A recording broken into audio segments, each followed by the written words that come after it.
जय हिंद साथियों बहुत सारे बच्चों को डेली यूज में होने वाली इंग्लिश नहीं आती है। उन्हीं सब के बच्चों के लिए मैं इस वीडियो में डेली यूज होने वाली इंग्लिश लाया हूँ। मात्र आप इतना 25 वर्ड याद कर लेते हैं, यानी 25 वर्ड मीनिंग आपको याद हो जाता है तो आपको आधा से बेसी इंग्लिश बोलना आ जाएगा। चलिए जानते हैं कैसे।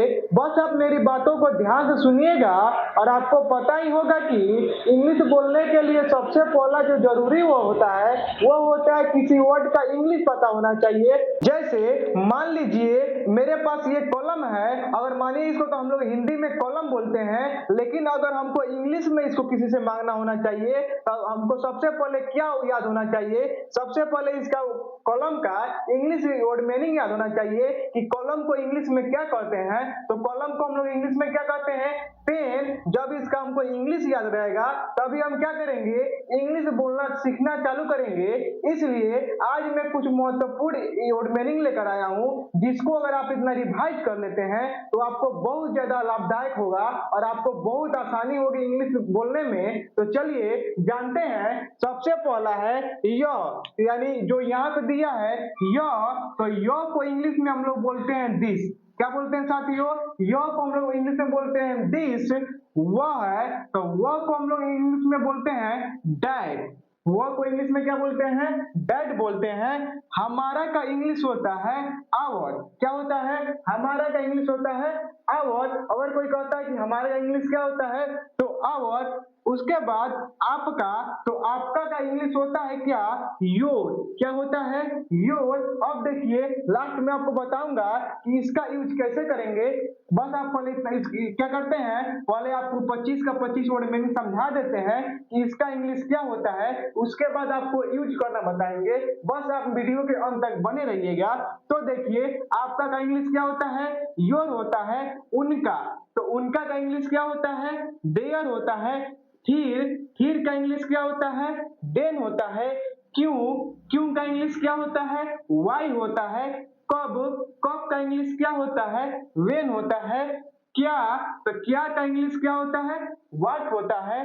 कौन का इंग्लिश होता है? हु। कैसे का इंग्लिश होता है? हाउ। कहाँ का इंग्लिश होता है? वेयर। किसका का इंग्लिश होता है? हुज।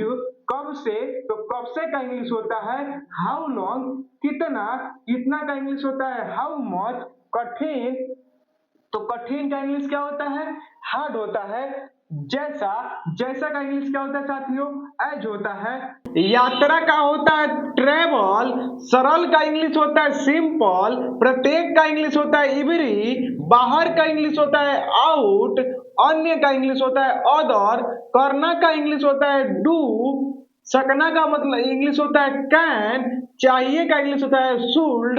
अब देखिए ये तो हो गया मेरा 25 को वर्ड मीनिंग, लेकिन इसका यूज कैसे करेंगे? जैसे अगर हमको बोलना है बाहर जाओ, क्या जाओ? बाहर जाओ। क्या करें? मानिए हमको बोलना है इंग्लिश में बाहर जाओ, ठीक है। तो अब देखिए बाहर का इंग्लिश क्या होता है? आउट। और जाओ का मतलब क्या? जाना। तो इसका बोल सकते हैं गो। जाना का हो गया गो, अब बाहर का आउट, यानी बोल सकते हैं गो आउट, यानी बाहर जाओ। ठीक है, वैसे ही है सिंपल। तो अगर कोई कहता है कि मैं सरल हूं, तो मैं सरल हूं, अगर इसको इंग्लिश में बोलना है तो कैसे बोलिएगा? आई एम सिंपल बॉय, यानी मैं सरल आदमी, मैं सरल लड़का हूं। या आई एम में सिंपल बॉय, मैं एक सरल लड़का हूं। अगर आप इतना 25 वर्ड मीनिंग याद कर लेते हैं तो आपको इंग्लिश बोलने में बहुत आसानी होगी और आप इजीली बोल लीजिएगा। तो आई होप दोस्तों, आशा करता हूं कि ये वीडियो आपको अच्छी लगी होगी। अगर आपको वीडियो अच्छी लगी है तो वीडियो को लाइक कर दीजिएगा और ऐसे ही वीडियो के लिए हमारे चैनल को सब्सक्राइब भी जरूर कर लीजिएगा, जिससे हमारी हर एक वीडियो सबसे पहले आप तक पहुंच सके। और इसके साथ मिलते हैं नेक्स्ट वीडियो में। तो 1 से लेकर 25 तक आप क्या कीजिएगा? याद कर लीजिएगा।